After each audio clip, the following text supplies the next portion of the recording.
Salut et bienvenue dans Design System, le podcast qui part à la rencontre des talents du design français. Je m'appelle Gauthier Zimmerman et ensemble nous allons essayer de comprendre leur processus créatif, leur méthode de travail et leur façon de se réinventer au quotidien. Bonne écoute!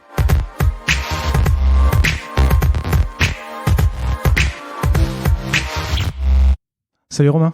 Salut Gauthier. Je suis très content d'être avec toi aujourd'hui puisque ça fait maintenant 3 mois qu'on devait se voir. Puis j'ai dû faire une petite pause dans les enregistrements à cause des conditions sanitaires. Et du coup, je suis très content de pouvoir enfin discuter avec toi dans cet épisode. Plaisir partagé. Super. C'est vrai qu'il a fallu attendre 3 mois, c'est vrai. Ouais, et c'était plutôt compliqué, mais ça y est, on y est. On y tient.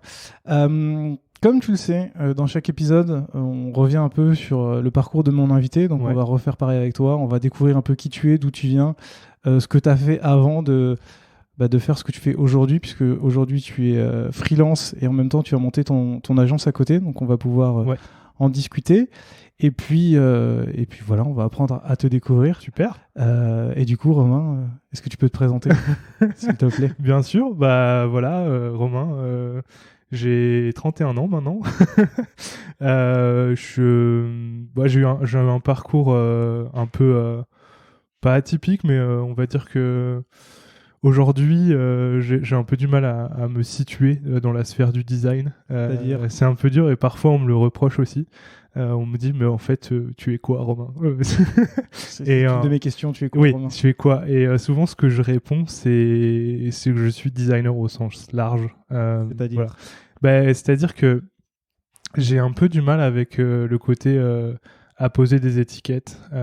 Et je trouve que j'ai eu des expériences à l'étranger, etc., qui ont fait que aujourd'hui, je peux dire qu'en France, on a un peu trop l'habitude de vouloir caser les gens et leur poser un label. Et moi, c'est pas un truc que... Enfin, on va dire que j'aime bien toucher un peu à tout. Et en fait, à partir du moment où tu mets une étiquette sur quelqu'un, tu le cloisonnes vraiment dans quelque chose de particulier. Et je trouve ça un petit peu dommage. Donc quand je dis design au sens large, ça veut dire que j'ai touché au product design, j'ai touché au graphic design. Aujourd'hui, je fais un peu plus de l'illustration. Et je trouve ça super cool. Et j'adore, on va dire, passer de l'un à l'autre régulièrement, quoi. Ok, c'est cool. Si tu veux, moi j'ai un peu scruté ton LinkedIn, ce que je te disais avant qu'on enregistre l'épisode. Et t'as fait l'éthique. Ouais, j'ai fait l'éthique, Et avec un parcours en expertise de l'ingénierie, du management, de la communication numérique. Exactement. Qu'est-ce que ça veut dire? Alors, qu'est-ce que ça veut dire? C'est un terme un peu pompeux et compliqué. Effectivement. On va le dire. Enfin, ça veut pas dire grand-chose. Ce que ça veut dire, c'est que c'est pas ce cursus à l'éthique qui aujourd'hui existe toujours, mais maintenant à l'éthique, il y a plus de cursus qu'à l'époque, où à l'époque, il y en avait vraiment un seul. C'est un cursus qui est très ouvert, c'est-à-dire que sortent de cette formation des développeurs, des designers, des chefs de projet, des gens qui vont se consacrer au SEO. Il n'y a pas vraiment on va dire, c'est pas vraiment une formation pour les designers. C'est une formation qui forme au digital de manière très générale. Et c'est aussi ce que j'ai apprécié dans la formation, c'est que on te disait pas, voilà, toi tu vas ressortir d'ici, tu seras tel ou tel profil entre guillemets. Et c'est un peu à toi de faire ton bonhomme de chemin en fait. Et au cours de tous les projets, t'es obligé de passer par. Moi, j'ai fait du développement là-bas. J'ai fait du marketing, ça me plaisait pas forcément. Mais ce que je trouve très enrichissant, c'est que on passe par toutes ces matières-là. Et du coup, je pense que c'est hyper important de connaître tous les métiers si tu veux, ne serait-ce qu'être bon designer. Enfin, je veux dire, c'est important de savoir comment les choses vont être développées. C'est important de savoir, même en termes marketing, comment va être vendu un produit. Pour moi, c'est super important, quoi. Et pour tout métier, c'est pas que pour le rôle de designer, c'est-à-dire que même un développeur, s'il a pas un minimum de, on va dire, de connaissances, ou en tout cas un œil un peu graphique, je trouve que c'est un peu plus compliqué en général. Ouais, je suis d'accord avec toi. Et toi, tu as décidé de prendre la tangente du design. Oui, alors, on va dire que je le savais avant de rentrer à éthique. Parce que si je me trompe pas, tu étais web designer avant. J'étais web designer. En fait, j'ai fait avant éthique, j'ai fait service et réseau de communication, qui est un IUT que j'ai fait à Chambéry, avec Vincent, qui est là aujourd'hui dans les locaux, qui est aussi donc un très très bon ami, et mon associé au sein d'Hervé, dont peut-être qu'on en reparlera. On en reparlera tout à l'heure, ouais. Et en fait, cette filière SRC, elle était aussi très intéressante. Alors aujourd'hui, elle existe toujours sous un autre nom, dont je me rappelle même plus parce que ça change tous les 2 ans. Mais elle était aussi intéressante dans le sens où elle était aussi large que éthique, c'est-à-dire alors c'était encore plus large parce qu'on parlait de communication au sens encore plus large que juste le digital. Mais j'ai trouvé ça super intéressant aussi parce que moi, c'est-à-dire à la sortie du bac, je savais pas quoi faire. Moi, j'ai fait un bac génie civil, hein. Donc, c'est-à-dire que à la base, je voulais être architecte. Okay. Moi, ce qui me plaisait dans l'architecture, c'est le côté, on va dire, création. Sauf que pendant mon bac, j'ai eu énormément En fait, il y avait plus de côté technique et c'est pas ça qui m'intéressait. Même si c'est un peu connaître le développement pour pouvoir faire un beau design. C'est un peu la même chose. Là, il fallait connaître la mécanique, les moments quadratiques, les torseurs, tout ça, pour savoir qu'une structure allait tenir. Voilà. Et ça a été trop pour moi, en fait. Ouais. Du coup, j'ai complètement lâché le truc. J'ai eu mon bac vraiment au ras des pâquerettes. Et après, je me suis un peu dit, ok, mais qu'est-ce que tu veux faire vraiment ? Et en fait, j'en suis venu au design par une activité annexe que je faisais avec un très bon pote à moi depuis qu'on a 15 ans. Donc, on a fait ça pendant 4-5 ans. En fait, on était DJ dans des mariages. Donc, petite activité qu'on faisait comme ça par passion au début.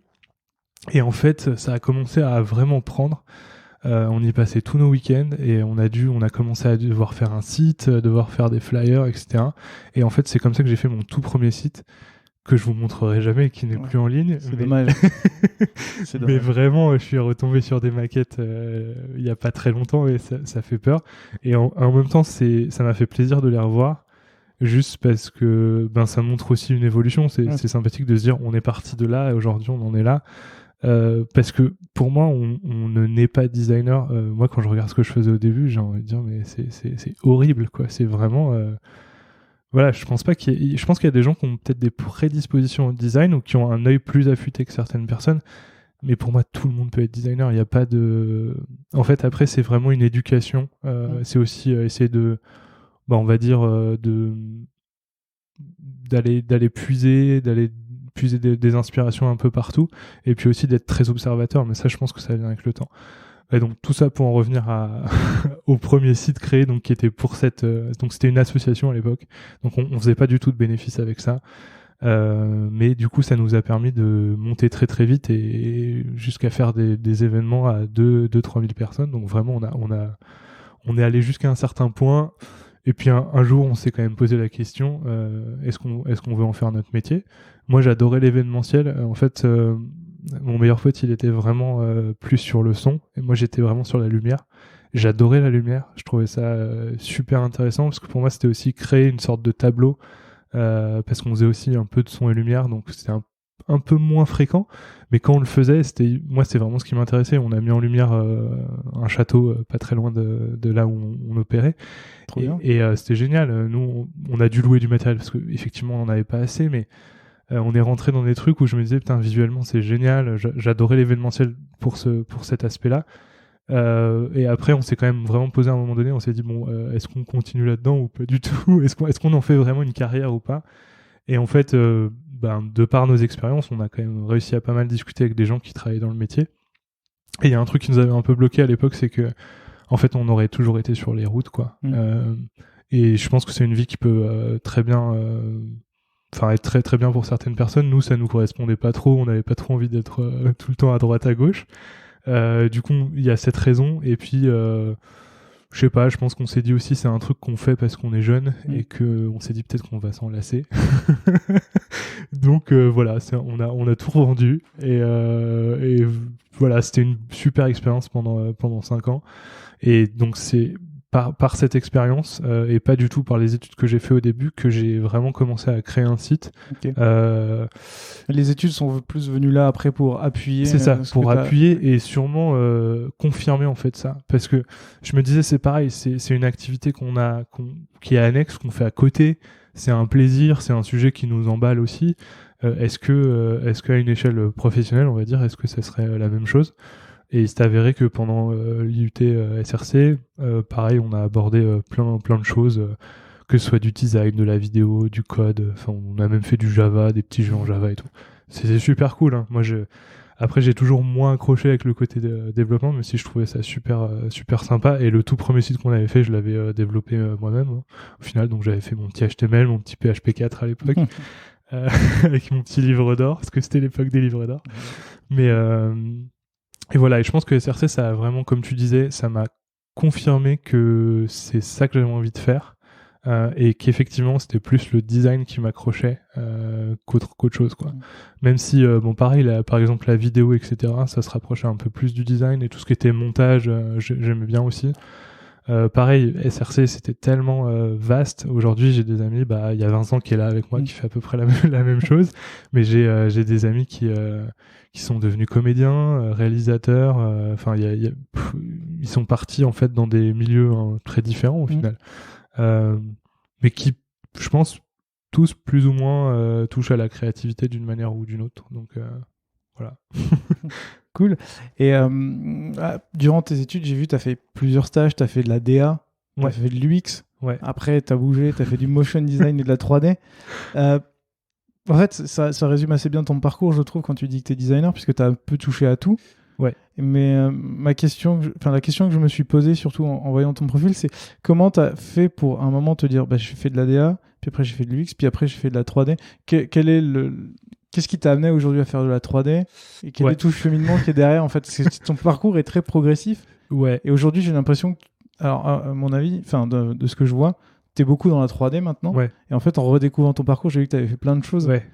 Et c'est pour ça. Qu'est-ce qui a fait que t'es passé de créer des sites, faire de la DA et aller jusqu'à la 3D ? En vrai, disons qu'il y avait rien d'écrit, ça c'est sûr et certain. J'ai beaucoup improvisé. J'ai été très, on va dire, très opportuniste aussi, c'est-à-dire que je suis toujours resté ouvert à les opportunités qu'on pouvait me proposer. Donc en fait, donc après éthique, en fait, j'ai fait un premier stage en fin de 4e année chez Werkstatt, qui est un studio, qui est dans le digital aussi, qui fait de la production de sites. Avec eux, j'ai fait mon premier stage de 3 mois qui s'est super bien passé. On avait travaillé pour des clients vraiment intéressants, type Nespresso. Il y avait d'autres clients, mais alors c'était il y a un moment, donc je me rappelle plus trop. Pas de problème. Et vraiment, là, on était vraiment plus sur le côté, on va dire, DA pur et dur, parce qu'on faisait vraiment du site marketing, ce que j'appelle le site un peu one shot, en mode Nespresso sort une nouvelle capsule, comment on crée tout un univers autour de ça pour vendre cette capsule de café, quoi. Chose que je trouvais très très intéressante, que j'ai continué après chez Usic. Donc Usic, pareil, très peu de sites à caractère, on va dire, fonctionnel, plutôt des sites vitrines, sur plutôt des marques de luxe, mais pas que. C'est ça que j'avais aimé aussi chez Usic, c'est que il y avait aussi un peu on avait travaillé pour Arte, France Télé, etc. Donc il y avait aussi un côté culture qui était sympa, parce que bon, le luxe, c'est pareil, c'est au bout d'un moment, en fait, c'est aussi ce qui m'a amené à bouger, et ça répond peut-être un petit peu plus à ta question, c'est que je trouve qu'au bout d'un moment, à chaque fois, et assez rapidement, je me lassais d'être tout le temps dans la même DA. Donc le luxe a des codes établis. Une fois qu'on a compris ça, parfois on peut un peu avoir l'impression de tourner en rond. Alors chaque marque est différente, chaque marque a son univers. On fait pas la même chose pour Hermès ou pour Coraban, bien entendu. C'est pas du tout les mêmes univers, donc c'est aussi très intéressant de switcher de l'un à l'autre. Mais c'est vrai qu'au bout d'un moment, je me disais j'ai peut-être envie de découvrir un peu autre chose, et c'est aussi pour ça que après Usic, donc je suis parti chez Napoléon, justement, où là je me disais j'aimerais bien. En fait, c'est un truc qui m'avait manqué chez Usic, c'est qu'on faisait jamais de phase du X, mais Je savais pas trop pourquoi, mais en fait, avec l'expérience, je me suis dit en fait, on faisait pas de Phase UX parce qu'on n'en avait pas besoin, tout simplement, vraiment. Et du coup, je trouvais que c'était peut-être une corde qui manquait à mon arc entre guillemets. Donc, c'est vrai qu'en arrivant chez Napoléon, on était plus sur des sites. Il y avait beaucoup de e-commerce. Donc déjà, le e-commerce, même si c'est pas un produit à proprement parler, on est plus sur. Il y a quand même un flow d'achat. Il y a quand même des choses plus de choses à réfléchir sur des parcours utilisateurs. À Napoléon, on faisait aussi du user testing. Donc il y avait une salle de test où on pouvait voir comment les gens utilisaient ce qu'on venait de faire. Et ça, je trouvais ça hyper intéressant. J'adorais me mettre derrière la vie de Santin et regarder les gens où est-ce qu'ils cliquaient, etc. et leurs réactions. Parce qu'en fait, j'avais jamais eu l'occasion d'avoir ce genre de retour. Et c'est hyper intéressant parce qu'il y a des choses qu'on fait parfois. Et c'est un peu ce que je reprochais aussi quand j'étais à Usic ou Werkstatt ou n'importe quelle agence qui fait du site un peu one-shot, un peu vitrine. C'est que parfois on fait des choses qui sont belles, mais en fait pas du tout fonctionnel. Utilisé, quoi. Juste pour remettre un peu dans le contexte, ça c'était en 2012. Donc si je me souviens bien, ouais. Usic c'était vers 2012. Je crois, ouais. Et oui, c'est ça, 2012. Du coup, déjà à l'époque, le test utilisateur était pas très répandu. Non, pas beaucoup. C'est quand même étonnant que t'en parles déjà. Là, c'est Napoléon, si je me souviens bien, c'était en 2015. Ouais. Donc c'était il y a 5 ans. Ouais. L'UX c'était encore pas trop répandu. Ouais, c'était moins répandu. Ça arrivait. Ouais. Donc t'as eu quand même la chance de tomber sur un moment où c'était précurseur en fait. Ouais, clairement. C'était déjà, comme je disais tout à l'heure, c'était déjà des questions que je me posais et j'avais vraiment envie de plus en apprendre là-dessus. Et c'est vrai que Napoléon, pour ça m'a vraiment mis dans le bain. Et du coup, j'ai un peu poursuivi. En fait, j'ai fait une petite parenthèse parce qu'entre-temps, je suis allé à Londres. Et à Londres, effectivement, alors Londres, j'y suis pas allé pour le motion, j'y suis pas allé pour la 3D. Londres, j'y suis allé parce que je savais pas parler un mot d'anglais. Et que je commençais un peu à avoir des demandes en freelance et tout avec l'étranger. D'accord. Et souvent, je passais à côté d'opportunités, je trouvais ça un peu dommage. Et puis, moi, tous les cours d'anglais, je les ai toujours un peu séchés. Je te comprends. Et moi, je fonctionne un peu comme ça. Je me suis dit, il faut que t'ailles dans le pays, quoi. Enfin, faut que t'ailles dans un pays anglophone. Sinon, je savais que j'avais essayé les cours Wall Street English ou assimilé. Ça marche pas avec moi. Faut vraiment que je sois au pied du mur. Ouais, que t'aies plus de choix et que j'ai plus parler pour survivre. Donc, c'est comme ça que j'ai trouvé un poste à Londres et que je suis parti chez Impero à Londres. Et en fait, on a fait un entretien par Skype. Et pour la petite histoire, vraiment, quand je dis je parlais pas un mot d'anglais, déjà il y avait peut-être une timidité que j'avais qui est un peu passée au cours des années, mais je pense que le fait d'être allé à l'étranger, ça m'a beaucoup aidé aussi. Mais il y avait de une la timidité et de deux vraiment, je savais pas dire à part mon nom, à part My Name is Romain, je savais pas dire grand chose. Et en fait, tout l'entretien, j'avais préparé le truc à fond. Ouais. J'avais essayé d'anticiper les questions et je m'étais fait tout un document avec des réponses toutes faites, quoi. Ça a marché ? Ça a marché. Bien joué. Ça a marché. Ils m'ont engagé juste sur un entretien. Et en fait, pour finir la petite histoire, c'est qu'à la fin, quand je suis parti, donc je suis resté là-bas 8 mois parce qu'après j'ai eu une autre proposition dont je parlerai après. À la fin, celle qui m'a recruté, elle m'a dit il faut que je t'avoue un truc. Pendant mon pot de départ, elle me dit on pensait vraiment quand on t'a recruté que t'étais bien meilleur que ça en anglais, quoi. Le subterfuge était parfait. Ouais, le subterfuge était parfait. Et par contre, ça a été un peu difficile pour moi vraiment au tout début, ne serait-ce que pour s'intégrer à la vie de l'agence. Le fait de vraiment d'être bloqué à ce point en anglais, c'était pas évident. Donc les 3 premiers mois, on va dire, ils étaient un peu compliqués. Mais après, ça a été, je pense que c'est exactement ce que je voulais, c'est d'être confronté au problème et de le résoudre au fur et à mesure. Donc au début, la communication, c'était vraiment compliqué. Mon boss était néo-zélandais. Il avait un accent que je ne comprenais mais rien du tout. Donc un jour, il m'a même dit écoute Romain, on va se parler par Slack. C'était pas Slack, c'était autre chose. Je me rappelle plus ce que c'était. Mais du coup, on s'est parlé par écrit. Quoi. Bon, c'est bien pour apprendre aussi. Ouais, j'avais un peu honte sur le coup, puis je me suis dit, bah ouais, bon voilà, après j'apprends, c'est pas... tant pis, hein.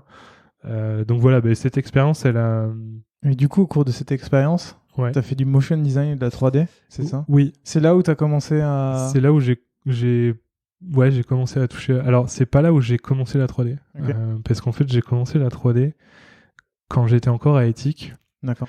Donc j'ai un ami qui s'appelle Julien, qui est un très bon pote, avec qui on a fait SRC aussi. Donc c'est un peu le trio avec Vincent. Et lui, maintenant, il est réalisateur. Et à l'époque, on a créé une campagne. Enfin, il a créé une campagne de crowdfunding pour financer son court métrage. Et avec Vincent, on avait fait un site à l'époque qui avait eu un award, un FWA et tout, qu'on avait vraiment fait pendant notre temps libre, entre guillemets. Bon, quand on était étudiant, on avait un peu plus, donc c'était bien. Mais on avait quand même passé quelques nuits blanches à faire ça.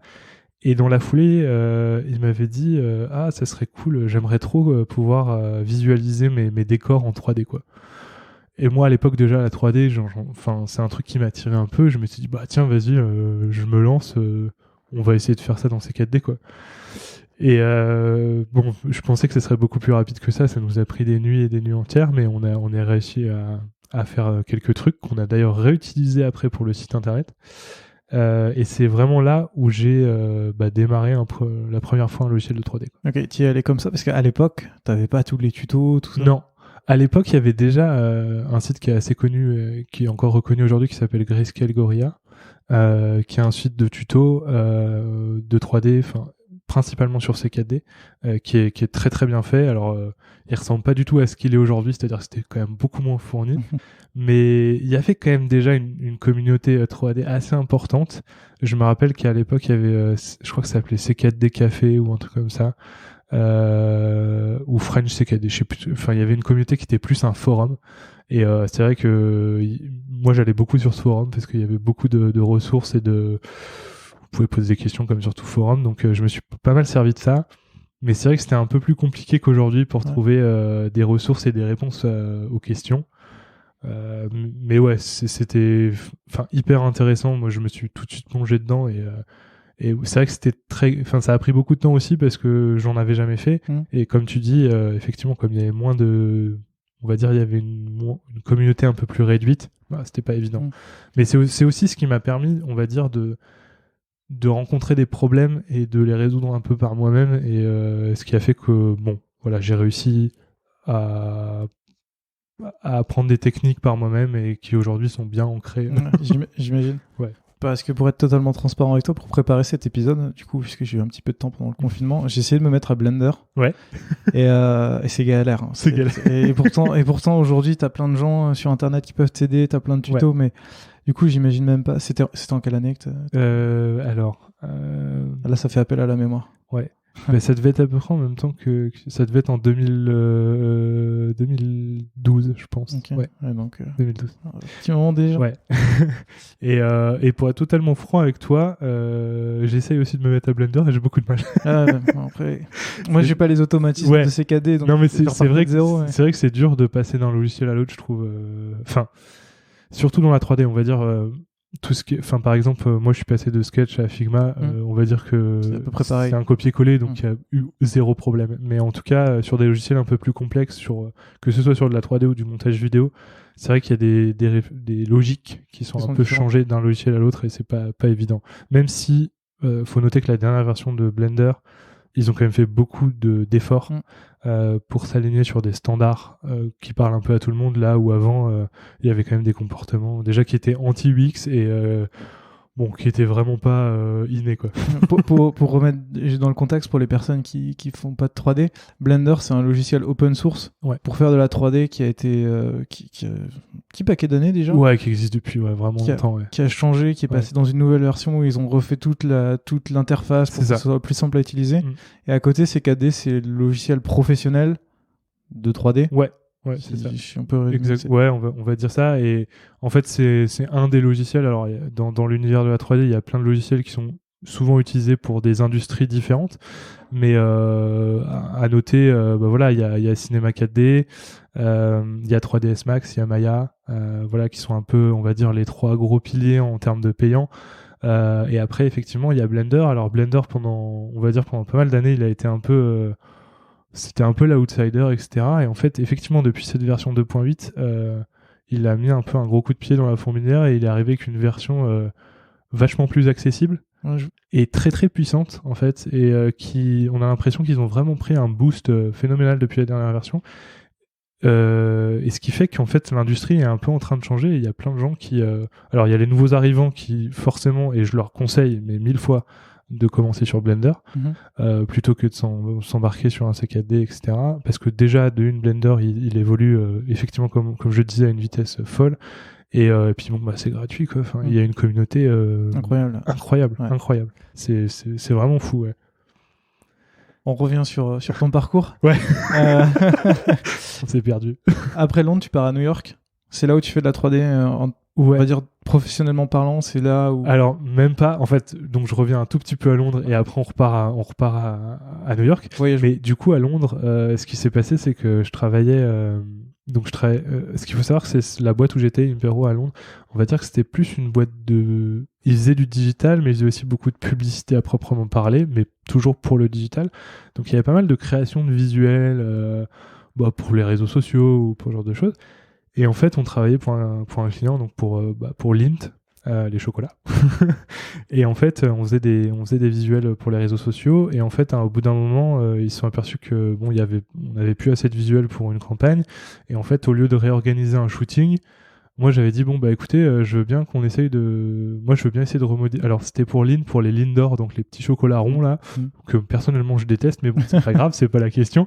Et je m'étais proposé de dire écoutez, ça serait cool pour le social qu'on essaye de refaire des petits visuels en 3D. Donc je m'étais dit on va recréer les petits, enfin une sorte de petits bonbons en fait. Il y a le chocolat qui est enrobé dans un petit packaging de bonbons. Recréer ça et recréer les boîtes aussi qui ont une forme un peu particulière. Donc on avait demandé aux clients toutes les sources et c'est là je me suis un peu... Alors j'avais pas retouché la 3D depuis l'expérience dont je parlais avec Julien quand j'avais fait ces décors pour son court-métrage. Donc là, chez une période, c'était en 2016. Ouais, c'était en 2016. Ouais, donc 4 ans après, alors quand je dis j'avais pas retouché, c'est faux, j'avais peut-être retouché vite fait pour m'amuser, mais vraiment j'avais pas eu beaucoup de temps vraiment pour me remettre dedans, donc là je me suis dit ok, je propose ça mais je suis même pas sûr que je sois capable de le faire. C'est un truc que j'ai beaucoup fait, ça, se dire ok, je fais ça, je sais pas du tout comment je vais le faire, mais tant pis, c'est juste que, encore une fois, c'est juste pour me mettre au pied du mur et me dire, débrouille-toi, quoi. Tu peux, je pense que tu peux y arriver. Après, je m'embarquais pas non plus, c'est pas si c'était un projet où il y avait énormément de pression non plus, quoi. Donc, j'ai fait ces petits trucs, ça a bien fonctionné, le client était content, on a réussi à faire quelques visuels pour le social sans avoir besoin de refaire un shooting, etc. Qui fonctionnait pas mal, hein, et c'est en fait la première fois où j'ai pu utiliser Octane. Alors du coup, pour ceux qui nous écoutent, Octane c'est un des moteurs de rendu live qui est sorti il y a déjà pas mal d'années maintenant, mais ces moteurs de rendu live, ça devient un peu le standard. Faut savoir qu'avant ces moteurs de rendu live, la 3D c'était un peu chronophage et assez compliqué quand on était débutant. Tout simplement parce qu'on ne voyait pas ce qu'on faisait et quand on voulait voir le résultat, on cliquait sur un bouton de rendu et on attendait bien 15 minutes avant de voir si c'était bien ou pas. Et je pense que le live render, ça a aussi changé complètement. Je pense que ça ouvre la 3D à beaucoup plus de monde. Parce que on est comme dans Photoshop, quoi. C'est-à-dire on fait un truc où tu vois ce que tu fais. Et quand tu modifies une light, une texture, un machin, t'as pas besoin d'attendre 15 minutes pour savoir si c'est bon ou pas, quoi. Donc effectivement, ça change tout, quoi. C'est vraiment, ça devient beaucoup plus approchable. Et donc c'était la première fois que je pouvais utiliser ça. Donc il m'avait acheté une licence Octane et tout. J'étais super content. Il m'avait même acheté un ordi pour pouvoir, parce qu'il faut savoir que tous ces moteurs de rendu live, ils demandent des puissances de calcul au niveau des cartes graphiques qui sont assez importants. Donc c'est très compliqué de faire ça même sur un Mac pour l'instant. C'est pour très le coup, fermé. Blender a bien travaillé. Blender a super bien travaillé. Faire tourner sur mon Mac, parce que pour tester, même sans avoir une bonne carte graphique, ça marche plutôt bien. Donc c'est vrai que c'est en train d'évoluer, mais en tout cas il y a eu toute une période où il fallait quand même une machine de compète pour pouvoir faire tourner le truc. Donc effectivement, première expérience avec Octane et j'ai remis un vrai pas dans la 3D à ce moment-là. Et c'était vraiment cool. Effectivement, je disais que j'ai fait du motion aussi chez eux parce que vu que je faisais un peu de 3D et que je leur avais dit que je faisais du motion, ils ont dit ah bah tiens. Alors quand j'ai fait du motion, j'ai fait beaucoup de bannières, donc ça c'était un peu chiant. Ouais. Mais j'ai pu aussi faire des bannières un peu plus, c'est-à-dire des bannières qui étaient affichées lors d'événements, surtout donc pour un opérateur téléphonique qui s'appelle O2 aux États-Unis, enfin O2 et aux États-Unis pardon, à Londres. En Angleterre. Et donc c'était souvent pour des concerts à O2 Arena qui est à Londres. Et du coup c'était des bannières un peu gigantesques qui étaient censées être affichées pendant des concerts, etc. Donc c'était pas la petite bannière un peu chiante que tu fais, voilà. Donc pas la petite bannière de pub sur un site internet c'était caché. un tout petit peu plus intéressant, on va dire. C'est pas non plus la folie, mais voilà. Donc j'ai pu faire un peu de motion aussi là-bas.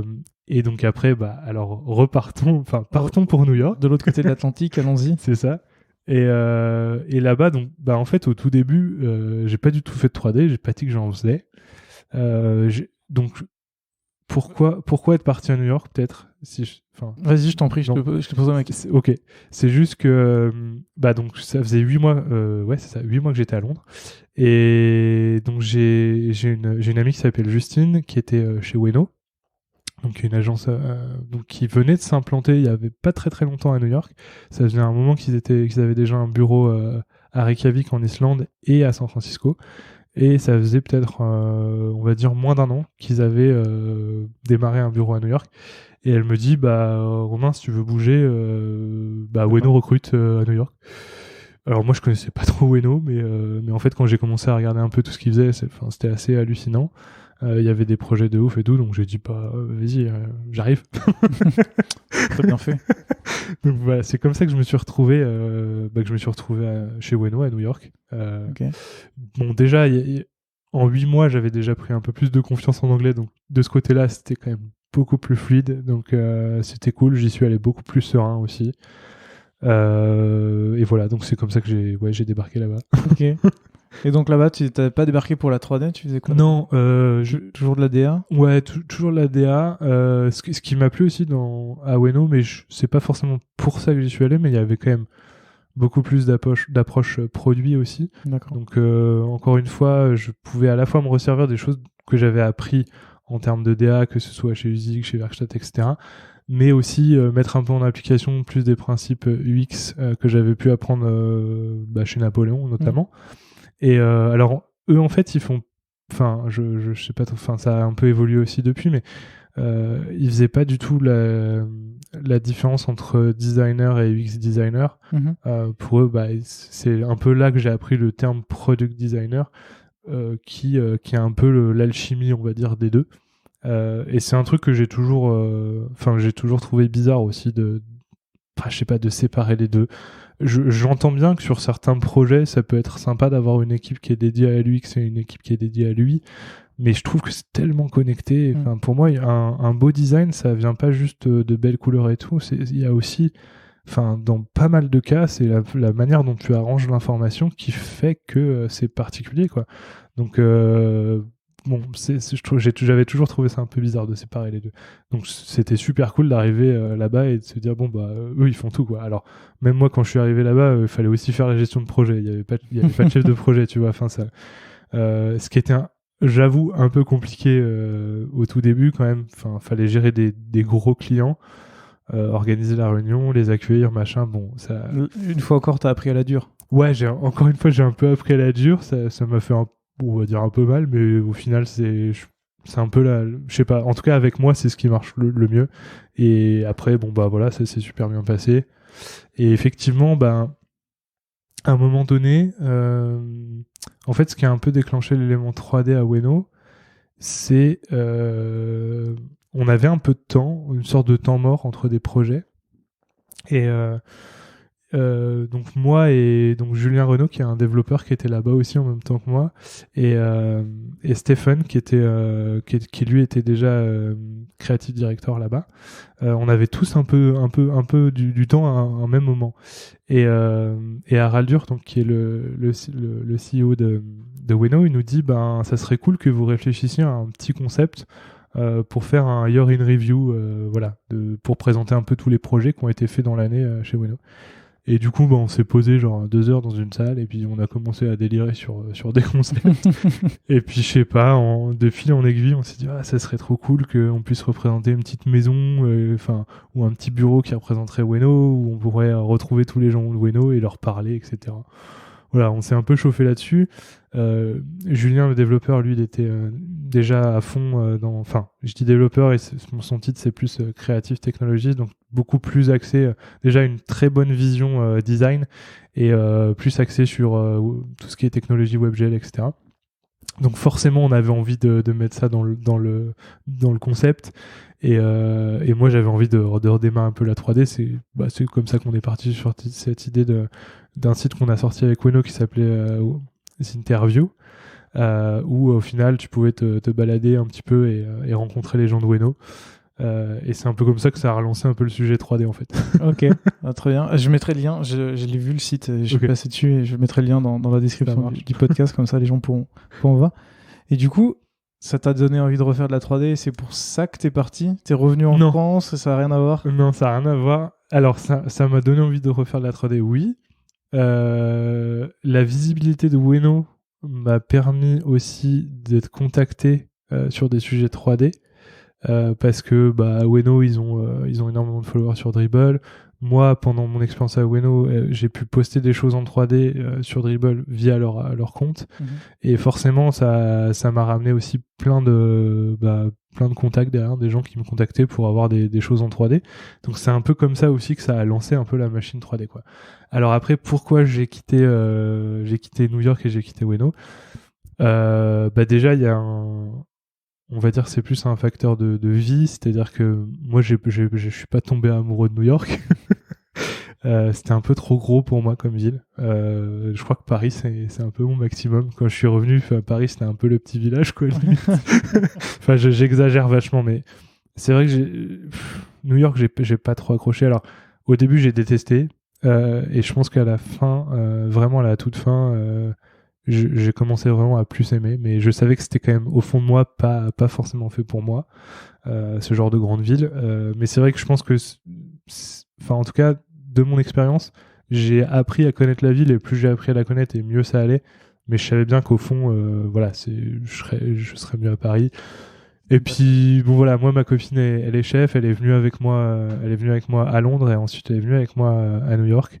On va dire qu'à Londres, niveau bouffe, c'était déjà un peu plus compliqué, mais à New York, c'était bon voilà, c'est pas le pays de la gastronomie. Je pense que elle, ça lui a beaucoup manqué, et moi aussi. Bon, moi je suis pas chef, mais en tout cas j'aime bien manger, et je t'avoue que là-bas c'est compliqué. On va dire que ça c'est un peu plus annexe, mais quand même c'est important. C'est juste pour dire que le cadre de vie nous correspondait pas forcément. Et après, la deuxième raison, c'est aussi que, au niveau des projets, à un moment donné, il y a eu une petite baisse aussi. Je m'ennuyais peut-être aussi un petit peu. Et puis je pense qu'au fond, pendant toutes ces années en agence, j'ai toujours fait du freelance à côté. Et je me suis dit à un moment donné, je sais pas, j'en ai un peu marre qu'on me dise quoi faire, entre guillemets. Puis j'ai peut-être un peu aussi envie de faire mon propre truc, quoi. En tout cas, d'essayer. Et c'est pour ça que je suis revenu en France et je me suis tout de suite remis en freelance. Et puis j'avais déjà quelques contacts. J'ai recommencé. Il y avait Valentin qui est un des fondateurs de Specify qui m'avait contacté de par éthique parce qu'il a fait éthique aussi et qui m'a dit on monte un nouveau produit machin et c'est un peu comme ça qu'on s'est rencontrés. Je leur ai dit, alors à l'époque, pour la petite histoire, il y avait le site de Pitch qui était sorti entre-temps, le tout premier site de Pitch, où il y avait de la 3D et tout, et on s'était dit, le style est cool, machin, ça serait bien d'essayer de faire un truc en 3D. Et c'est comme ça qu'on est reparti là-dedans. Et c'est vrai qu'après, niveau budget, on n'était pas illimité, donc il fallait qu'on essaye de faire un truc un peu condensé, on va dire. Et c'est un peu ce qui a amené l'histoire des mains qu'on a utilisées sur Specify, c'est qu'en fait... on s'est dit mais modéliser des persos ça va être trop long, quoi, ça va pas le faire. Du coup on s'était dit en fait on a qu'à juste faire les mains. En fait on voulait montrer le côté collaboratif et humain. On se dit, bah, il n'y a pas besoin de faire tout le perso, on met juste des mains et puis c'est bon. C'était un peu l'histoire derrière ce truc-là. Donc c'est un peu comme ça qu'en revenant, bah, effectivement, c'est l'un des premiers projets sur lesquels j'ai travaillé. Puis après, ça s'est un peu enchaîné de manière assez naturelle. Voilà. Ok, tu m'as un peu pris mon intro. Pardon. Aucun problème. Mais ça m'arrange aussi. Du coup, j'avais noté un peu les entreprises pour lesquelles tu as travaillé pour faire de la 3D. Donc, il y avait Specify, qui est un outil pour maintenir son design system. C'est ça. Qui t'a d'ailleurs valu le droit d'être en homepage de Dribbble maintenant. Grâce au travail que tu as fait là-bas. J'étais le premier étonné et je l'avais même pas vu parce que j'avais pas forcément de contact avec Dribbble pour ce truc-là. Et en fait, vu que c'est sur la home non connectée, ouais, c'est ça, et que je suis tout le temps connecté à Dribbble, mais je l'avais même pas vu. C'est quelqu'un qui me l'a dit. Il me dit il y a ton visuel en home et tout. Donc je me déconnecte, j'y vais. Et je pensais vraiment que c'était quelque chose de tournant qui faisait vraiment. En fait, pas du tout. Et en fait, pas du tout. Donc bon, il y est toujours. Il y est toujours. Ouais. Je suis retourné hier pour vérifier. Il y est toujours. T'as bossé sur d'autres projets comme Maze, qui est un outil de recherche utilisateur. Ouais. T'as bossé pour Launcher. Ouais, aussi, ouais. Et récemment pour Zenly. Ouais. Où t'as refait. Où tu es une des personnes qui a refait leur homepage où il y a de l'animation 3D dans tous les sens. Ça va dans tous les sens. Quand t'as commencé la 3D en 2016, est-ce que tu t'attendais à ce qu'il y ait tout cet engouement? Parce qu'aujourd'hui, il y a une hype incroyable autour de la 3D. C'est fou. Non, en vrai, j'y ai jamais pensé. Ouais, à ce moment-là, c'était plus pour le fun. C'était vraiment plus pour le fun. J'ai jamais pensé que vraiment, j'ai jamais mis dans l'idée que ça deviendrait forcément une trend ou quelque chose à un moment donné. Et je pense que, en fait, la trend qui s'est produite, pour moi, je l'explique par plusieurs raisons. Tout à l'heure, je parlais des logiciels de 3D qui viennent de plus en plus ouverts et du live rendering qui permet aussi à tout un chacun peut-être d'aborder la 3D de manière plus sereine. Je pense que ça a beaucoup participé au fait que la 3D évolue et se retrouve aujourd'hui dans le digital en termes d'illustration. Parce que bon, la 3D, ça existe depuis très longtemps dans plein de secteurs, hein, mais c'est vrai que dans le web, on l'avait pas trop vu. En tout cas, on la voyait plus dans l'expérimentation, ou des sites expérientiels, avec le WebGL qui est là depuis déjà un moment. Hein. Mais dans le côté illustratif, pas trop. Et là, c'est vrai que là, depuis, on va dire, je sais pas, ça fait peut-être 2 ans que ça a commencé et que, bon, voilà, c'est toujours le cas. Après, moi, je fais toujours très attention avec les trends. C'est que, bon, voilà, pour l'instant, c'est la 3D. Je sais pas, si on se reparle dans 2 ans, ça se trouve, ça sera plus ça. Oui. C'est vrai que j'ai plein de clients à chaque fois qui viennent et qui me disent ouais, on veut de la 3D, on veut de la 3D. Je dis on va déjà parler de ce que vous faites et de ce que vous voulez vendre avant de dire on veut de la 3D, parce que en fait pour moi la 3D c'est juste on va dire c'est un outil. Et effectivement c'est un style bien entendu, mais je me dis parfois c'est pas toujours la meilleure option entre guillemets. Ouais. Mais c'est vrai que je pense qu'il y a eu ça et il y a eu aussi je pense qu'il y a eu un ras-le-bol de l'illustration flat design qui était installé depuis un bon moment. Et je sais pas, il y a eu une sorte de... Et pour moi, je sais pas, il y a une évolution qui se fait aussi avec des tendances. C'est-à-dire que si on reprend un peu l'historique, je vais prendre de l'iPhone, par exemple, d'Apple, où on était sur un truc très skeuomorphisme, etc., avec des icônes très réalistes, un peu en 3D. Après, on est passé sur un truc totalement flat, où on a perdu toute cette profondeur.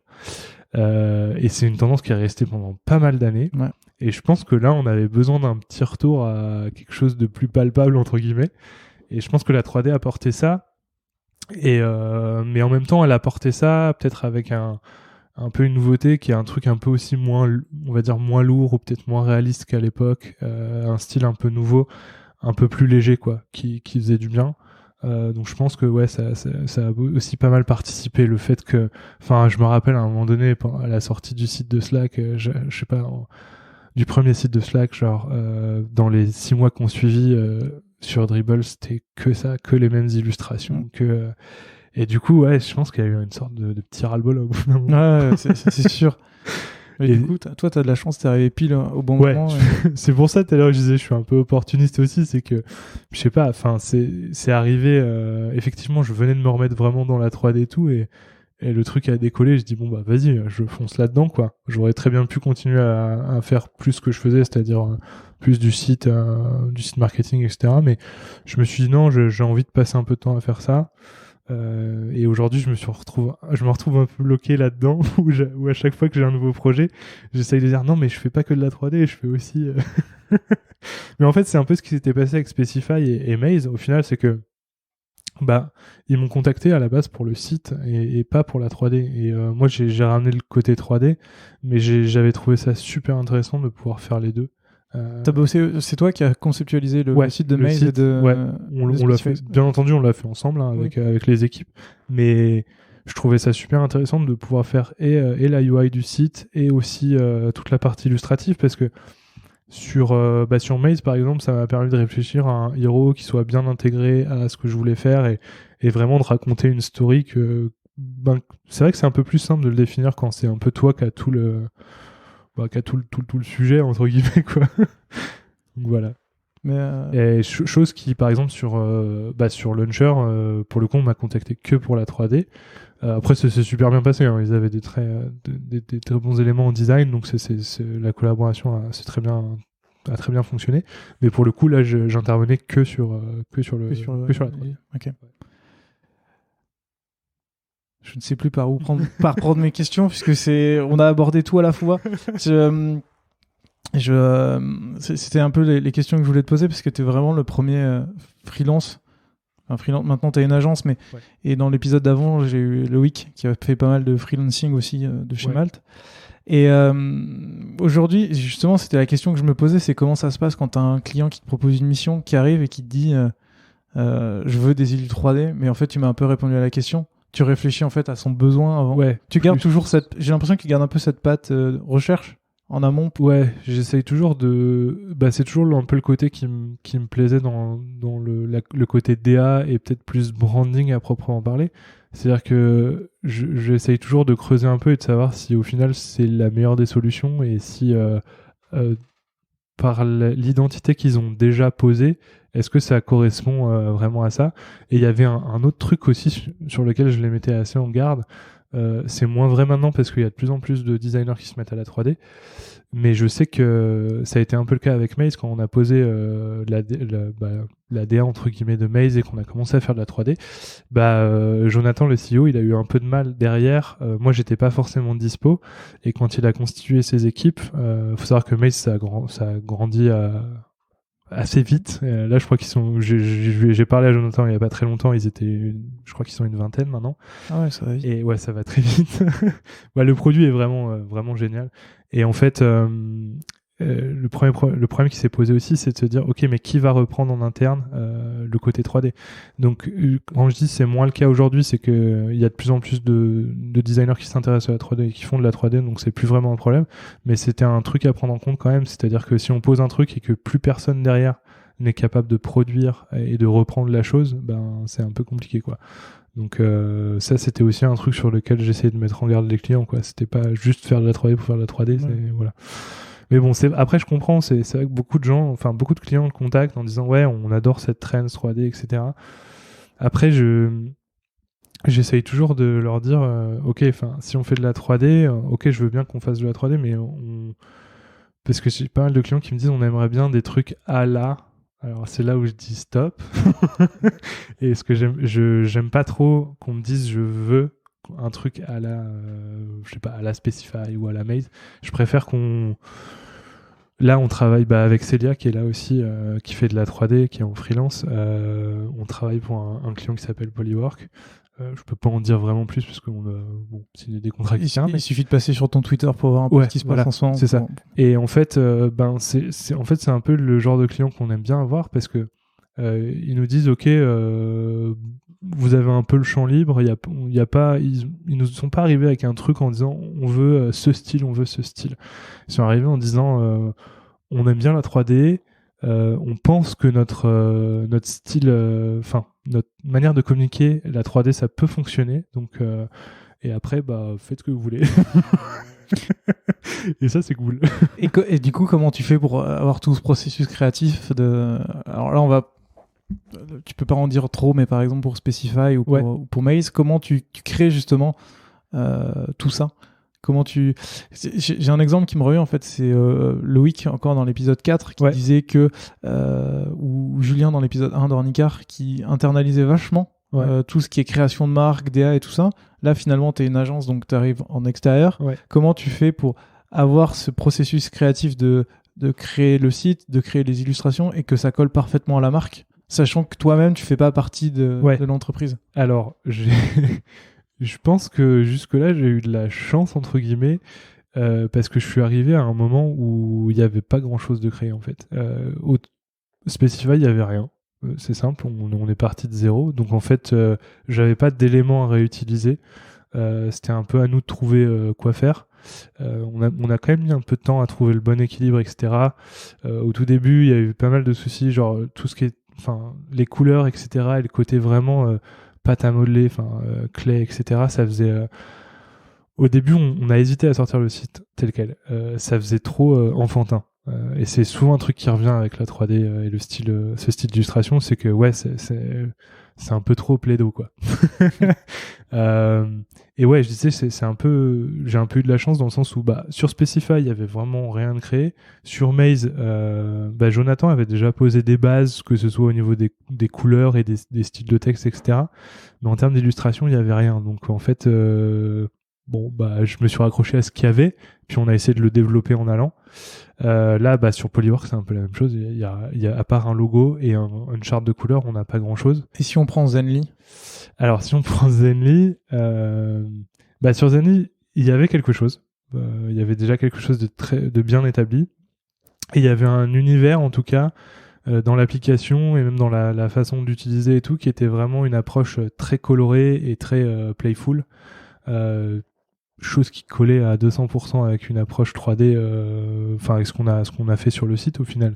Donc c'est vrai qu'avec Zenly, il y avait aussi quand même un petit travail de branding, parce que c'était se dire, on a quand même pas mal travaillé avec les équipes en interne, soit Julien, Martin ou Michael qui étaient plus au marketing, mais de se dire, ok, comment on traduit l'univers de l'application sur ce site, parce qu'au final ça va être la première vitrine. C'est un site qui était là depuis un moment, il n'y avait jamais trop touché, il n'y avait pas grand chose, et donc il y a eu quand même un bon travail c'est un peu un travail de DA et de branding, à se dire ok, niveau couleur, etc., comment on aborde les scènes, etc. Donc ça a été... Là aussi, t'ont laissé carte blanche ou c'était un peu plus contrôlé? En fait, avec Zenly, on avait déjà commencé à travailler ensemble avant ce projet. Donc, ce qui était bien, c'est que j'avais déjà eu l'occasion de me plonger un peu dans la marque, etc. Donc, ils m'ont fait assez confiance dès le début. Ils nous ont fait assez confiance. Après, ça a été vraiment un ping-pong et un échange constant pendant tout le projet. Après, il faut savoir que Zenly, le projet était... on a dû sortir ça en 1 mois et demi, 2 mois, dev compris. Donc, on est vraiment parti du concept qu'on a pondu. Après, il a fallu enchaîner le truc à une vitesse folle. Donc, ça a été un peu tendu. Mais en tout cas, l'échange s'est vraiment bien passé. Et vraiment, je te dis, c'est ce qui s'est passé, c'est qu'on a vraiment travaillé en étroite collaboration à essayer de définir qu'est-ce qui allait marcher en termes d'illustration, qu'est-ce qui allait vraiment représenter Zenly ou pas, quoi. Et c'est vrai que les équipes chez Zenly, elles nous ont été vachement d'une grande aide sur tout ce qui est feedback, en mode tiens, ici sur cette scène on verrait plus ça ou tels éléments parce que c'est un élément de pop culture qui est un peu marrant. Donc voilà, là-dessus ils nous ont vachement aiguillés, on va dire. Finalement, si je résume un peu ton parcours, c'est, comme tu le disais, de l'opportunisme sur tout ce que tu as fait. Ouais. Et en plus, tu as eu de la chance parce que les clients avec lesquels tu bosses te laissent une grande latitude de travail. Non, c'est vrai. Ça doit un peu changer du luxe où tout est vraiment très codifié. Ouais, complètement. Mais tu vois, c'est pareil, là. En fait, le luxe me manque un peu. Et j'ai un peu commencé à me rapprocher de mon ancien DC qui était à USIC, qui maintenant est chez BETC, et j'ai commencé un peu à lui demander, écoute, t'aurais pas un peu des projets un peu qui reviennent un peu là-dedans, parce qu'en fait c'est un éternel, j'ai l'impression que c'est un éternel recommencement, mais c'est juste que pour pas, en fait on est très vite, et je reviens à l'étiquette dont je parlais au tout début, on est très vite catégorisé dans quelque chose. Et là, aujourd'hui, nous, on n'a plus que des demandes de start-up, ce qui est très bien, hein. Mais c'est juste que, au niveau du style, j'ai l'impression qu'on finit par t'enfermer dans la même chose. Et le problème de ça, c'est que parfois, j'ai un peu l'impression que je fais tout le temps la même chose, et du coup, voilà, j'essaye d'apporter de la nouveauté dans chaque nouveau projet, mais des fois, t'as besoin un peu de sortir de ça pour t'ouvrir de nouveaux horizons, quitte à y revenir plus tard. Mais effectivement, quand tu t'enfermes dans quelque chose, après, c'est un peu le cercle vicieux, quoi.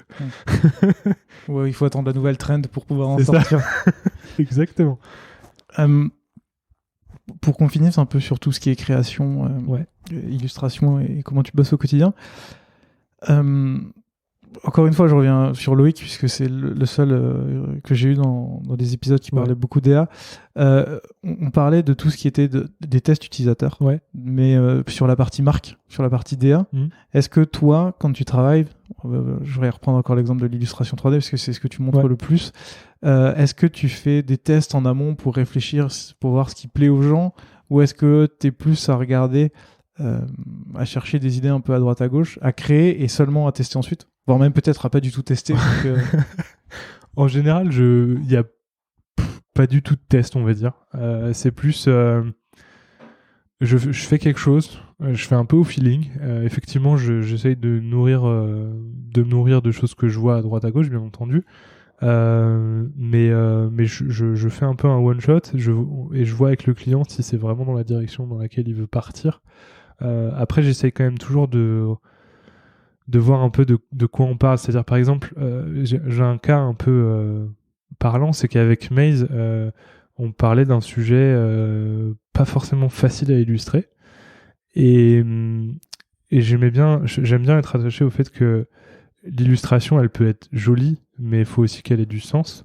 Et c'est un peu ce qui s'est passé avec Maze, c'est qu'on s'était dit, ok, Maze, on parle de test utilisateur finalement, et de quel chemin va prendre un utilisateur, etc. Et c'est en ça que la toute première version qu'on avait fait, on s'était vraiment basé sur le nom Maze, et on s'était dit, ok, l'utilisateur est dans un labyrinthe, et on va représenter ça de manière dans les illustrations et montrer quel chemin il va prendre pour sortir de ce labyrinthe. Donc c'était vraiment parti de ça. Et sur la V2, on a voulu réutiliser un peu le même principe, mais plus avec des systèmes un peu plus ludiques, plus un peu en mode mini-golf, mais en disant, ok, l'utilisateur, il va rebondir sur des éléments du i pour le faire aller dans telle ou telle direction. C'était vraiment ça l'idée. Et tout ça pour dire que pour Maze, par exemple, vraiment, ce qui est sorti au final en termes d'illustration de 3D, c'est vraiment parce qu'on a réfléchi à comment on voulait que les choses soient perçues, en fait. On part vraiment de la problématique qui est de montrer le cheminement d'un utilisateur. Et on aurait très bien pu se dire, ok, l'utilisateur, on le modélise par quelqu'un de réel, un personnage. Et là, en l'occurrence, on est parti sur des petites balles. Voilà, l'utilisateur, c'est une petite balle. Donc, il y a un niveau d'abstraction qu'on s'est permis et qui, au final, fait que si on était parti sur des persos qui bougeaient des éléments du i, on serait retrouvé, encore une fois, dans quelque chose qu'on avait déjà vu, qui n'était pas forcément différenciant. Et voilà. Donc, alors, ça marche pas pour tous les projets, hein. Là, ça a fonctionné.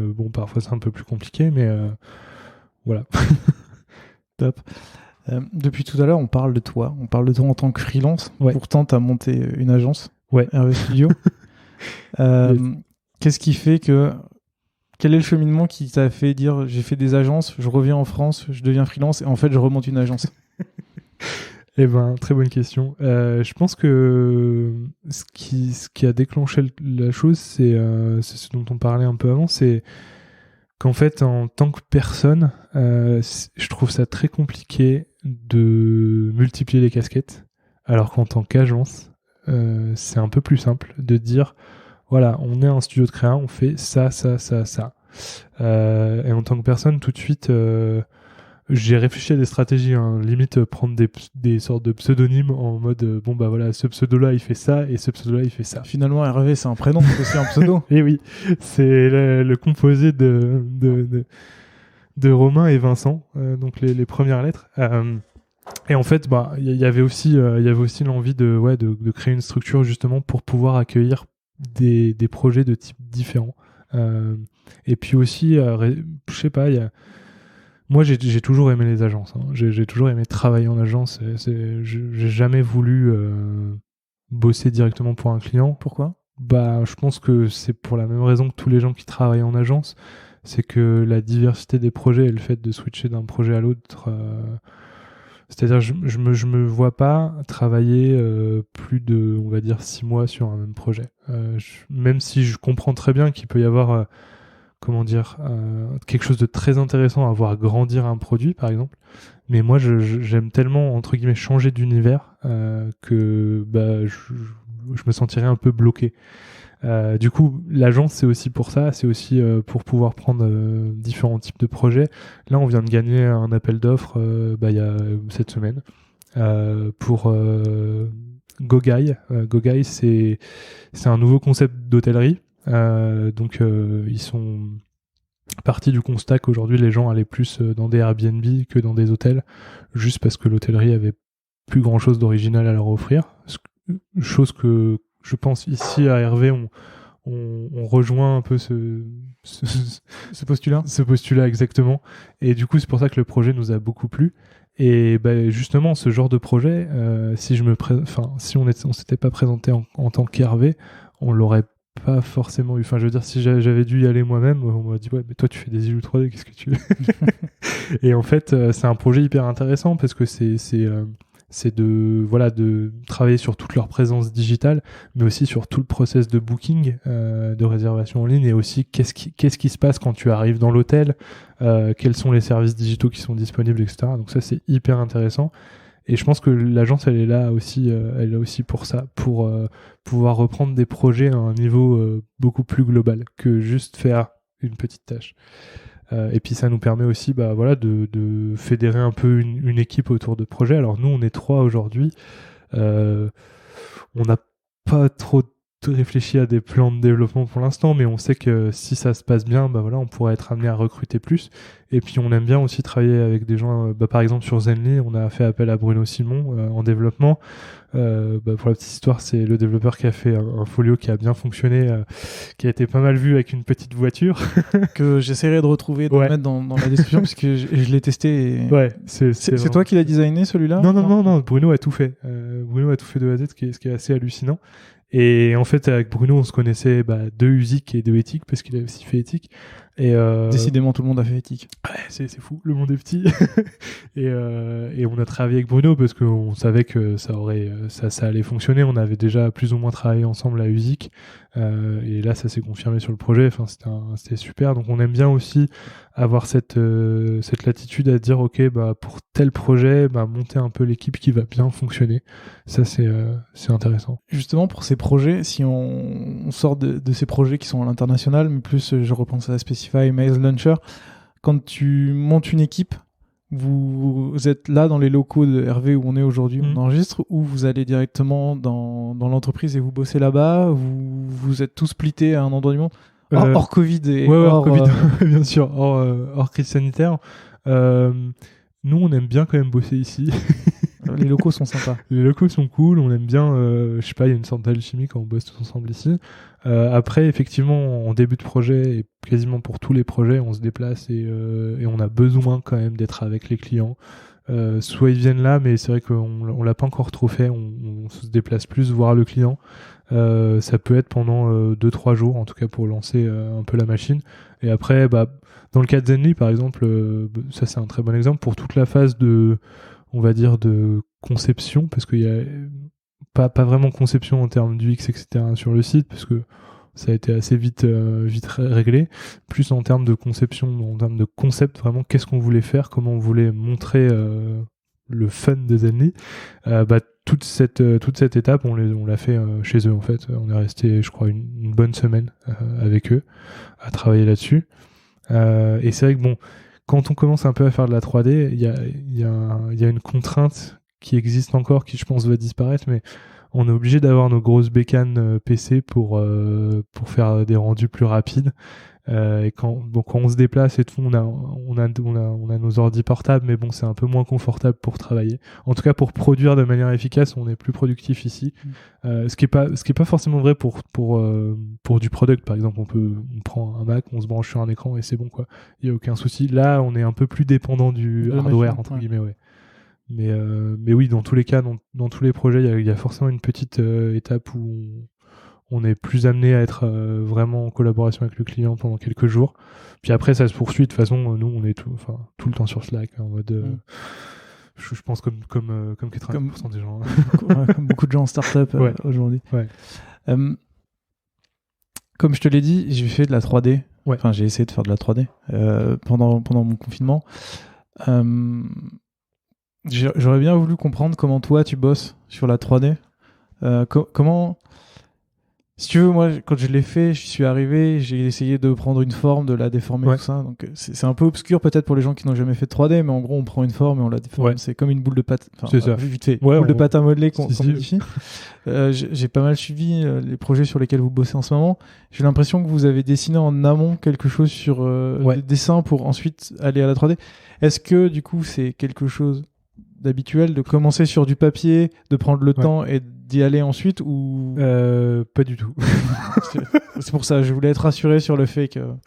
Pas du tout. Alors, on essaye de le faire de plus en plus, mais moi, à la base, j'ai jamais dessiné ce que j'allais faire pour une simple et bonne raison, c'est que mes dessins sont horribles et je ne sais pas dessiner. Donc, parfois, on me pose la question de savoir est-ce qu'il faut savoir dessiner pour faire le 3D. La réponse est non. Effectivement, avoir des bases en dessin, ça aide forcément, ne serait-ce qu'au niveau des proportions. Quand tu modélises un perso, par exemple, si tu as eu des bases de dessin, bah, tu sais qu'une tête, ça fait tant de fois un autre élément du corps pour avoir des proportions. Bon, moi, j'ai jamais eu tout ce background, mais c'est juste que j'ai jamais été à l'aise en dessin, donc je faisais jamais de dessin. Alors aujourd'hui, pourquoi on essaye d'en faire de plus en plus, c'est parce que c'est plus simple de prévalider des choses en mode sketch que de passer 2 jours à faire une modé et qu'on nous dise ah ben non, c'est pas ça qu'on voulait. Donc c'est surtout pour ça. Donc c'est un peu on va dire que le dessin, en fait, là, c'est un peu la phase on valide les UX avant de faire les UI. En fait, c'est un peu ça. Ouais, c'est clairement le même fonctionnement. Mais c'est vrai que moi, j'ai jamais eu trop l'habitude de faire ça. Je me suis toujours vraiment lancé en mode j'avais l'idée dans la tête, je me lance dans le logiciel de 3D et puis je bouge mes trucs et je vois ce que ça donne. Mais c'est vrai que c'est, en tout cas, dans un process, on va dire, un peu plus professionnel où il y a quand même besoin d'avoir des validations et essayer au maximum de rentrer dans une timeline un peu définie. Le fait de faire des dessins, ça aide. On l'a fait aussi sur Zenly. Toutes les scènes, on les a sketchées avant de les modéliser. Alors, il y a des choses qui ont changé, bien entendu, hein, mais en tout cas, c'était juste pour se mettre d'accord sur à peu près qu'est-ce qu'on voulait voir dans cette scène, quoi.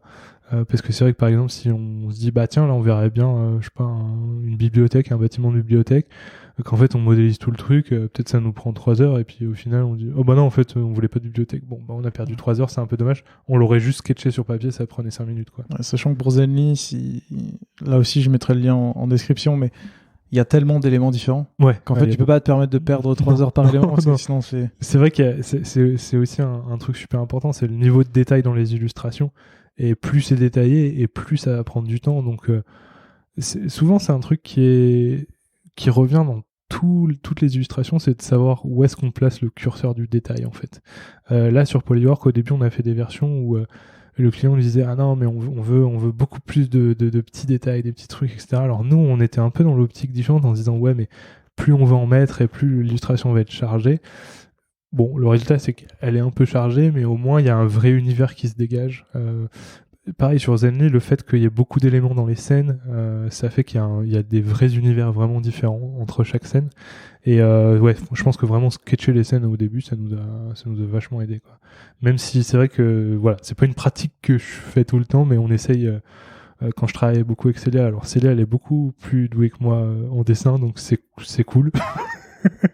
Souvent, c'est elle qui fait les petits croquis. On se pose tous les deux, on dit oh bah on verrait bien un truc comme ça là, et elle est vachement plus à l'aise. Donc ça aide. Moi, souvent, c'est des petits bâtons avec des ronds. Ce qui marche aussi, hein, mais moi, c'est un peu moins parlant, quoi. Moi aussi, je fais la même chose. Quand je fais des maquettes, tu fais des carrés, des ronds, voilà. ça passe. Bon. Ça passe. Après, c'est plus compliqué à faire à la fin, mais ouais. Bon, l'idée est là. L'idée est là, ouais. Exactement. Super. Ça fait bien plus d'1 heure qu'on discute maintenant, et donc je pense qu'on peut arriver lentement vers la fin de cette discussion. Ça marche. Je vais te poser la même question qu'à chacun. Tu y es préparé. Est-ce que tu as des ressources, livres, blogs à nous recommander? Ouais. Qui t'intéresse? Alors, moi, on va dire pour tout ce qui est illustration, tout le monde connaît, hein, mais j'utilise énormément Pinterest. Je sais pas si ça s'utilise encore beaucoup. Dans tout ce qui est product et tout, pas du tout, vraiment pas. Voilà. Non, j'ai personne autour de moi, en tout cas en product design qui l'utilise, mais en DA, je trouve. Ouais, en DA plus et en illustration, c'est vraiment vrai. C'est-à-dire que l'algorithme de Pinterest est quand même vraiment super bien fait. Pour trouver des images qui ont une cohérence en termes de DA, c'est fou. Donc ça permet quand même d'établir des boards assez rapidement. Par exemple, là sur Polywork, on se disait ok, on a tant de persos à créer et on veut que chaque perso ait un peu sa personnalité. Donc on définit une sorte de persona et après on commence à rechercher. Alors c'est pas forcément des illustrations 3D, hein, ça peut être de l'illustration 2D, des photos. Voilà, je sais pas, on va chercher un certain style de veste qu'on a envie de lui mettre. On va chercher sur, je sais pas, veste costume noir, puis on va réussir à trouver le modèle qu'on trouve cool, quoi, au final. Et donc, du coup, on fait un peu ça pour chaque perso, on crée une grosse board avec tout ce qu'on a envie de voir sur lui. Et c'est vrai pour plein de trucs, enfin, c'est vrai que Pinterest, pour ça, en tout cas pour l'illustration, moi, je trouve ça génial. Encore une fois, je recommande d'aller sur ton Twitter parce qu'on voit justement tout ce travail qu'il y a autour de Polywork. Ouais. Et de ces petits personnages où on voit vraiment le travail de recherche qui a été fait, parce que vous leur donnez des petits noms, des types de personnages, qui sait. Oui. Et en fait, quand tu t'expliques ça, le Pinterest, aller chercher pour trouver le bon modèle, et ben en fait, je trouve que ça se retrouve vachement dans l'explication et dans le personnage. Je pense que en fait, c'est un truc qu'on a commencé à faire, essayer de poster un peu des choses en production, parce que je trouve que c'est assez intéressant. Moi, il y a pas mal de gens que je suis sur Twitter qui font ça. Et c'est un truc qu'on n'avait jamais vraiment fait, et je trouve ça quand même intéressant de voir un peu les étapes de développement. Et effectivement, les boards qu'on a fait, je pense que sûrement on fera un case de ça à la fin, et j'aimerais bien que même si elles sont hyper brouillons, qu'on les montre, parce que vraiment on a une board pour chaque type de perso, et c'est ce qui nous a aidé un peu à définir les persos. Donc ça, je pense qu'on va le publier à la fin, vraiment. Voilà. Après, en termes d'autres inspirations. Alors attends, je me permets juste de rebondir sur ce que tu viens de dire. Là, tu te parles de mettre en avant sur Twitter le travail au fur et à mesure. Ouais. Donc j'imagine déjà que tu peux pas le faire pour chaque client, parce qu'il y en a qui veulent le garder secret. Ouais. Mais est-ce que le fait de le mettre sur Twitter, d'avoir des retours du type, enfin de tweetos, peut vous influencer pour retravailler ces personnages-là, ou vous montrez un travail fini et vous vous dites après on passe à la suite? Bien sûr, on a déjà les premiers échos qu'on a, c'est dans ce bureau, les gens qui passent derrière toi, qui disent j'aurais pas fait ça comme ça. Ce qui parfois est énervant quand t'as pas fini un truc, mais en même temps c'est les meilleurs retours, c'est-à-dire que c'est des retours pendant qu'on est en train de faire la chose, etc. Des choses qu'on voit pas forcément parce qu'on est à fond dedans. Et pareil, sur Twitter, moi ça m'est déjà arrivé, pas sur le même projet, mais sur un autre petit projet, où on m'avait dit ça ressemble, enfin c'est un peu bizarre la manière dont tu l'as fait, machin. Et effectivement, je l'ai changé, quoi. Je me suis dit avec du recul, en plus il n'y avait pas qu'une seule personne qui l'avait dit, je me suis dit vas-y, je vais retravailler ça, quoi. Ça me paraissait logique. Donc effectivement, c'est aussi intéressant d'avoir le retour des gens. Et alors parfois sur Twitter, et c'est un peu la même chose sur Dribbble, c'est que les gens ont un peu peur de faire des commentaires négatifs. Moi j'ai envie de pousser les gens à dire ce qui va pas aussi, quoi. C'est je commente assez peu forcément les choses que je vois, mais parfois ça peut paraître un peu fâcheux de dire mais ça va pas, mais en fait c'est vachement bénéfique. Donc si j'ai un message à faire passer, c'est aller sur le Twitter de Romain et critiquer tout ce qui passe le plus possible.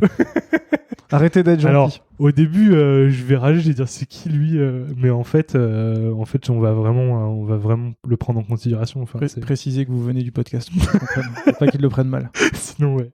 Soyez gentils un petit peu aussi. Donc voilà. Après, d'autres outils, enfin d'autres sources d'inspiration. Moi, je traîne beaucoup sur Dribbble en vrai. Alors Dribbble, c'est bien et c'est pas bien. C'est bien parce qu'il y a beaucoup de choses et il y a beaucoup de sources d'inspiration. Après, c'est pas bien dans le sens où je pense que l'erreur à ne pas faire, ce serait de traîner que sur Dribbble. C'est-à-dire, il faut essayer de mutualiser beaucoup de sources et ne pas rester que sur une seule. Sinon, je pense qu'on rentre dans une sorte de... justement, on va tomber dans la trend et le piège un peu de faire un peu ce qui se fait tout le temps. Et du coup, c'est un peu dangereux. Donc moi, j'essaye vraiment... j'essaye je suis beaucoup sur Dribbble, je regarde beaucoup Behance aussi. Behance, je trouve ça plus intéressant dans le sens où pas pour tout, ça peut pas se faire pour tout, mais Behance c'est plus des cases. Donc Dribbble, on a plus l'impression qu'on balance un truc. Il n'y a pas de contexte derrière, donc c'est difficile de justifier des choses. Mais je trouve que pour Dribbble, c'est d'autant plus vrai pour le product design, où en fait c'est la course au joli, mais pas forcément au fonctionnel et à l'utile. Là où pour l'illustration, c'est un peu, ça me choque moins. C'est vrai que c'est moins le cas. Je suis d'accord avec toi sur le fait de la trend, où en fait tu finis par t'enfermer dans le même moule. C'est vrai. Mais l'avantage, c'est que tu peux comparer, et il n'y a pas de... Ok, il a fait ça, c'est très joli, mais en fait c'est impossible à développer, ça n'existe pas, ces animations-là, personne ne peut les faire.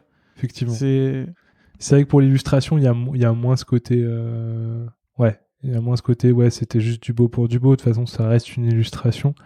Mais par exemple, il y a en 3D, enfin il n'y a pas que de la 3D d'ailleurs, mais il y a un outil qui s'appelle ArtStation, où on va dire que c'est pas exactement le même style de ce qu'on a l'habitude de voir sur le digital, mais c'est hyper intéressant d'aller faire un tour sur ce genre de plateforme, parce que c'est plus des gens qui vont faire du concept art, peut-être du jeu vidéo, etc. Mais je trouve que c'est super intéressant et enrichissant de voir ce qui se fait dans d'autres secteurs et pas rester enfermé que à ce que fait son voisin dans le digital.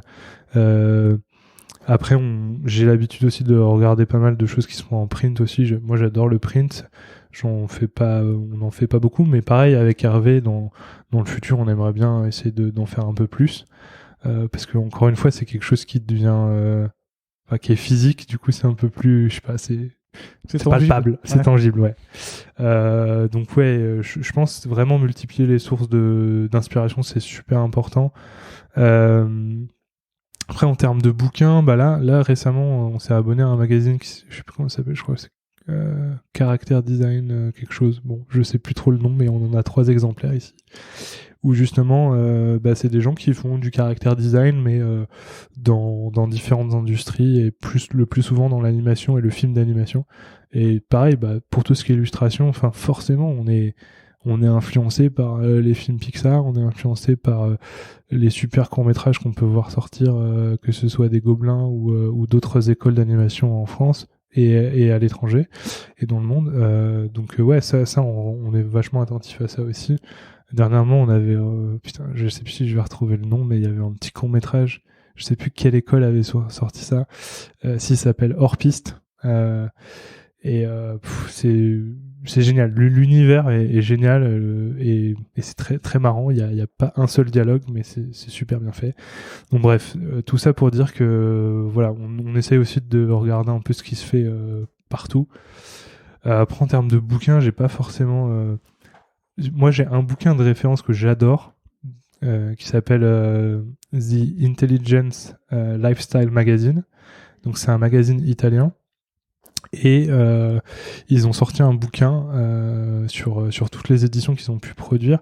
Et en fait, ce que j'adore, c'est que je m'en sers. Alors, c'est pas forcément pour l'illustration, c'est plus de manière, on va dire, DA plus globale. C'est qu'à chaque édition du magazine, waouh, je commence à être fatigué. C'est bientôt fini. Tu vas y arriver. À chaque édition du magazine, ils avaient une DA et une approche différente en fonction du sujet. Et du coup, je trouve c'est des sources d'inspiration. Je sais plus combien il y a de pages, il y a peut-être 300 pages, mais dans les 300 pages, il y a plein de trucs. Moi, parfois, j'ai utilisé vraiment ce bouquin en mode, ça m'a débloqué des situations en mode sur des designs web. Je me suis dit, ah putain, le traitement de ça, c'est hyper intelligent et tout. Et vraiment, le fait qu'ils aient une approche de DA par sujet, je trouvais ça génial, quoi. Donc j'adore ce bouquin, je le recommande vraiment, il y a plein de sources d'inspiration.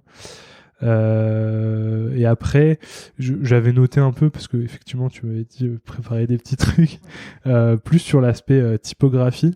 Moi j'adore les typos, hein. Je pense que comme tout designer, on aime bien les typos. Et depuis pas mal de temps maintenant, je suis une newsletter qui s'appelle Fresh Font, qui est rédigée par Noémie et d'autres contributeurs, et je la recommande vraiment parce que pour le coup les fonts c'est un truc que j'adore, mais j'ai pas forcément trop le temps de me mettre à jour, et du coup je reçois je sais plus, je crois que c'est tous les mois dans ma boîte mail les trends en termes de fonte, et des trucs vraiment, enfin une sélection super bien faite. Et du coup, voilà, super intéressant aussi si vous vous intéressez au typo. Super, je le rajouterai dans la description. Je crois que c'est à peu près tout en termes de... C'est déjà pas mal. Ouais. Après, il y a toujours le côté... parfois, quand je bloque sur un truc vraiment... et c'est un truc que je faisais pas forcément avant, mais j'essaie aussi de sortir un peu. C'est-à-dire que avant, j'étais tout le temps dans le boulot. Et faut voir aussi... ne serait-ce que sortir dans la rue, bah ça se trouve tu vas voir, je sais pas, une pub ou un truc que tu n'avais pas vu, et peut-être que ça peut débloquer une situation, et c'est juste possible parce que tu vas déconnecter un peu de ce sur quoi tu étais depuis trop longtemps, que ça va te permettre de résoudre des situations aussi. Je pense que c'est important. Ce qui a dû être compliqué ces derniers mois. Ouais, c'était compliqué, mais bon, là c'était vraiment exceptionnel. Super. On l'aura compris, si les gens veulent te contacter, Twitter, ça marche bien. Ouais, Twitter, ça marche bien, ouais. LinkedIn aussi ou... Ouais, LinkedIn aussi, ouais. Je suis plus souvent sur Twitter, mais LinkedIn, ça marche aussi, ouais. Ok, ça marche. Je mettrai encore une fois tous les liens dans... Et après, moi, j'ai pas mal de gens qui me contactent pour me demander, entre guillemets, comment commencer la 3D, entre guillemets. Je réponds toujours. Je réponds pas toujours très vite, mais j'essaye toujours de donner des pistes, quoi. Voilà. Mais d'ailleurs, profitons-en, s'il y a des gens qui nous ont écoutés, qui veulent commencer la 3D, qu'est-ce que tu leur recommandes ? Disons que... Alors, déjà, comme je disais tout à l'heure, je pense que si je devais commencer la 3D aujourd'hui, je partirais plutôt en termes de logiciel sur Blender que sur Cinema 4D. Pour les raisons qu'on a citées un peu avant.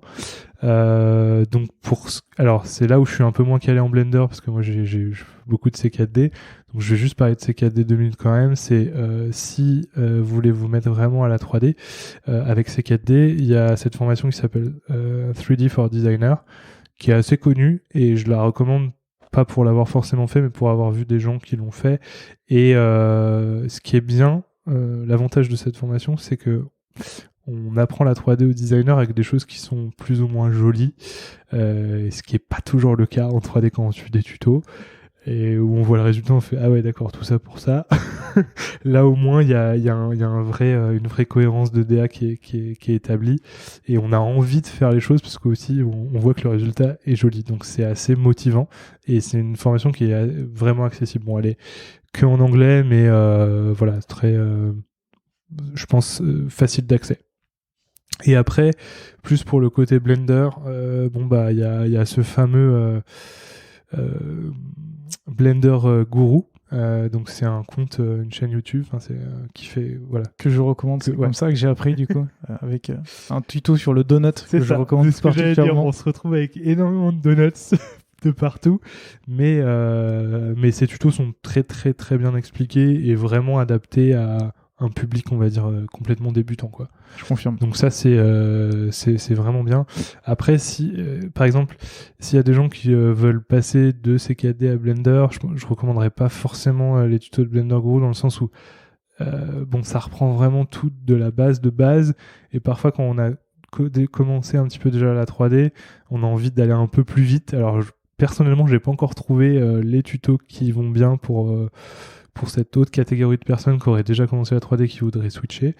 Mais voilà, à savoir que j'ai pas encore fait le switch sur Blender, donc j'essaye. Hein. On a essayé sur Zenly, parce que en fait Bruno il travaille beaucoup sur Blender, et donc nous on est resté sur C4D, et ça a posé des petits problèmes de compatibilité. Voilà, bon.